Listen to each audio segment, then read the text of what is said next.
The last train to Hollow Creek arrived at exactly 11:47 p.m., just as the old timetable promised.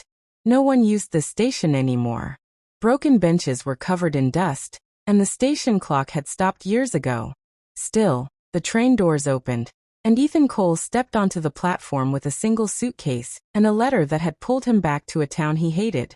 The letter had no sender. Only 5 words. "She is still waiting, Ethan." Hollow Creek was where his sister Lily had disappeared 15 years ago. Police called it a runaway case.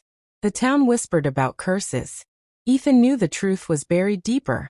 As he moved toward the exit, the train doors shut behind him, and the train vanished into darkness. "Ethan."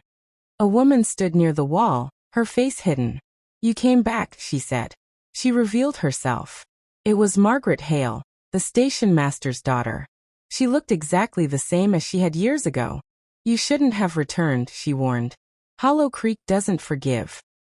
The town felt frozen in time. Flickering lights. Empty streets. Watching windows. Margaret led him to the old inn, the Silver Pine, where Lily was last seen.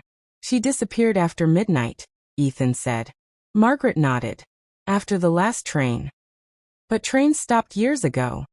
Margaret whispered. "Not this one." That night, Ethan woke suddenly. The inn clock was ticking. It showed 11:47 p.m. A distant train whistle echoed through the town. Ethan followed the sound outside. The station lights were glowing again. Someone stood on the platform. A young girl. Long dark hair. A blue jacket. Lily's jacket. "Lily," Ethan whispered. She turned slowly. Her eyes were hollow, lifeless. She raised her hand and pointed toward the tracks. Cold hands grabbed Ethan from behind. He screamed and woke up in his room. Morning came, but fear stayed. Margaret was waiting for him. "You saw her," she said. Ethan nodded. "She appears to anyone who comes searching," Margaret explained. "But no one stays long enough to understand." "Understand what?" "That Hollow Creek feeds on guilt." She led Ethan into the forest behind the station. Rusted rails disappeared into the ground. "She never left," Margaret said softly. "None of them did."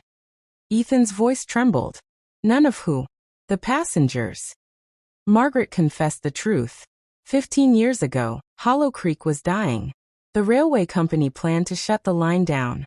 In desperation, the town made a horrible choice. They derailed the last train on purpose. No survivors. No reports. No justice. The town survived, but the souls were trapped. "And Lily?" Ethan asked. "She saw everything," Margaret cried. "She was never meant to be there." The ground shook. A glowing train roared through the forest. Ghostly passengers appeared along the tracks. Lily stood among them. "You came back," she said gently. Tears fell from Ethan's eyes. "I'm sorry. I left you." "The town needs someone to stay," Lily said. Ethan understood. Hollow Creek never forgave. It only replaced. "I'll stay," Ethan said. "Let them go." The train doors closed. The spirits vanished. Silence returned. Hollow Creek slowly emptied after that night. The station clock stopped forever at 11:47 p.m. Margaret stayed behind while the town faded away.